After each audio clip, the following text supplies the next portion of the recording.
Unitarians are masters of fudge. And I don't mean the confection. We're very vague about some things, and it's one of our strengths.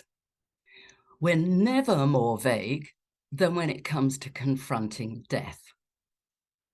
The things we say at our funerals and memorials are, frankly, a bit of a cop-out. We sometimes imply that the deceased lives on because their atoms continue to exist, dispersed throughout the natural world. Each of us at this very moment contains atoms which were once in the body of Julius Caesar. Does that mean he lives on through us? I very much doubt he would think that. Then there's living on in the memory of family and friends. It's not really living, is it? I'm reminded of Woody Allen famously saying, "I don't want to achieve immortality through my work. I want to achieve immortality by not dying. I don't want to live on in the hearts of my countrymen. I want to live on in my apartment." And then there's the idea that our drop of consciousness somehow dissolves into the collective mind like a drop in the ocean. And that doesn't cut it either. For life after death to be meaningful, there has to be continuity of awareness, identity, and memory. When I mention this to conventional scientists and a lot of Unitarians, I get the following pattern of responses. First, there's denial. Well, of course, there's absolutely no evidence for life after death. When I point out the huge literature on the subject, the exhaustive research carried out over 150 years by people of impeccable reputation, I then get the politician's response, which is to change the subject. Well, of course, the real question is how we live our lives. Yeah, it's a different question. It's not the one I'm talking about. Next and most insulting is the poor die response. Oh, well, if it gives you some comfort to believe anything you like. Poor die. Completely lost her critical faculties. Finally, they will usually say, well, there's no way we can know anyway, so there's no point in talking about it. Well, yes and no. Yes, of course, they're right, that if there's a transcendent reality in which we survive, clearly it won't be fully comprehensible to the human mind or expressible in human language. We can therefore be pretty confident that all religions that have a very clear idea about the nature of the afterlife will be wrong. But we can get intimations and we can examine evidence. And there's a lot of evidence. There are, of course, ghosts and poltergeists and communications via mediums, seances, apparent former life memories, spontaneous after-death communications, and near-death experiences. They're all real phenomena, as are also, of course, delusions, fraud, and wishful thinking. But as William James said, you only need one white crow to disprove the theory that all crows are black, and there are white crows aplenty. Weird stuff does happen. But the interpretation can be very problematic.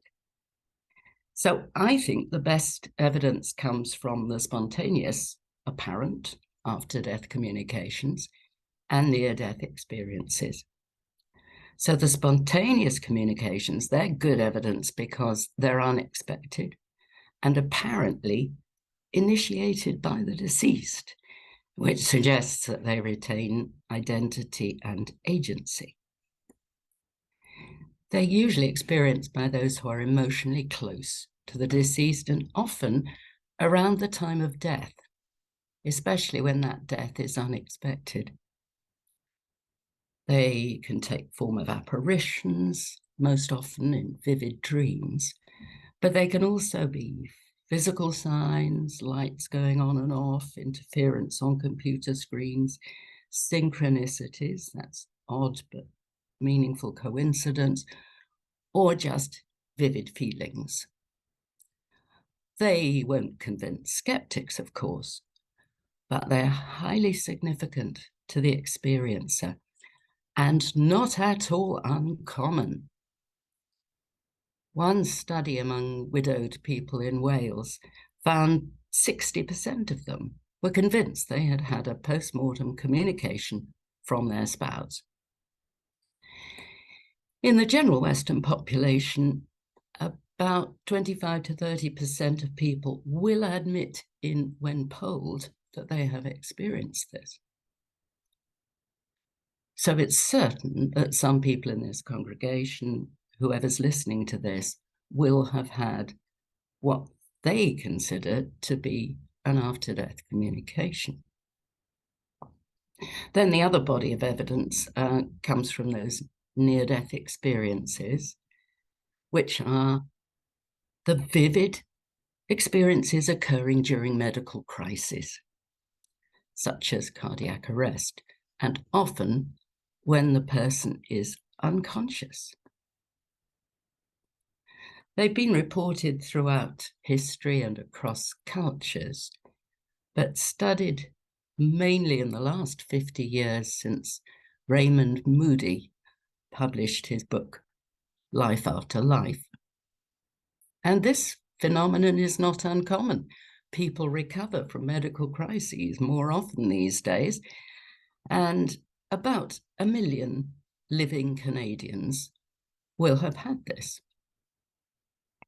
Although the experiences are diverse, there are elements in common. Some report out-of-body experiences in which they find themselves floating above their bodies,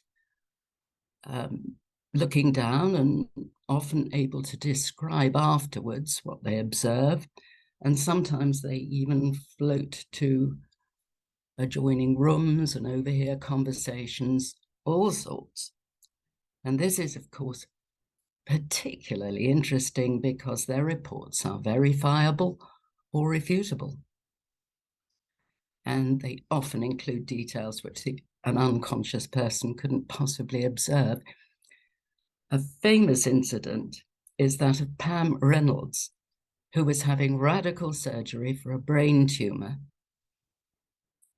which entailed cooling the body right down, draining the blood from the brain, and ensuring zero electrical activity in the brain.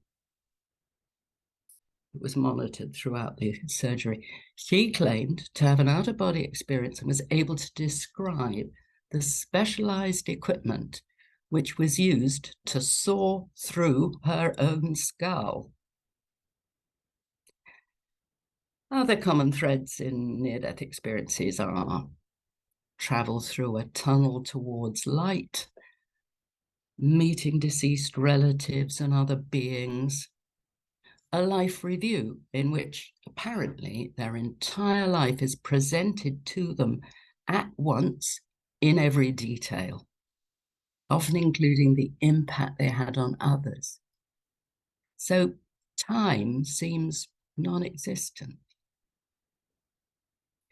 The experience is also life-changing. They seem to lose all fear of death and their priorities change.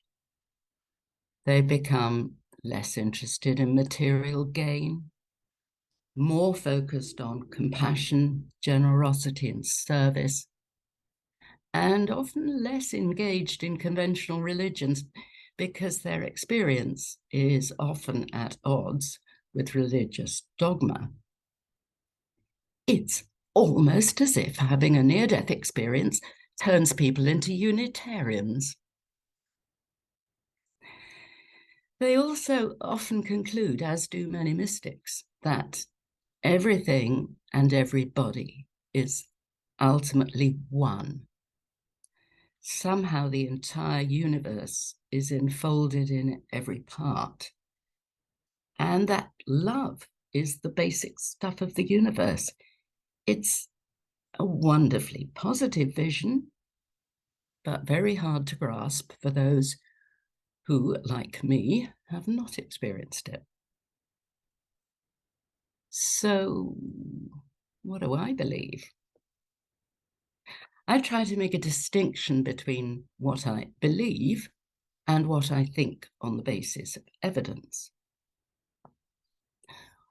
When I was a neurochemist, I assumed that the stuff of the universe was inanimate matter. Life had no meaning or purpose. Mind was a byproduct of brain and was extinguished at the moment of death. My big paradigm shift was the realization that that is just a belief, as dogmatic and irrational as any religion. And there's a lot of contradictory evidence. It's a huge subject, but I think, on the basis of evidence, that reality is much greater and more mysterious than most human imaginings, whether religious or secular. I think that consciousness is a primary property of the universe, and that part of the human person survives death with awareness, identity, and memory. And I believe that there is meaning and purpose in everything. But that's just me. And dear Unitarians, let's continue being really vague about it all.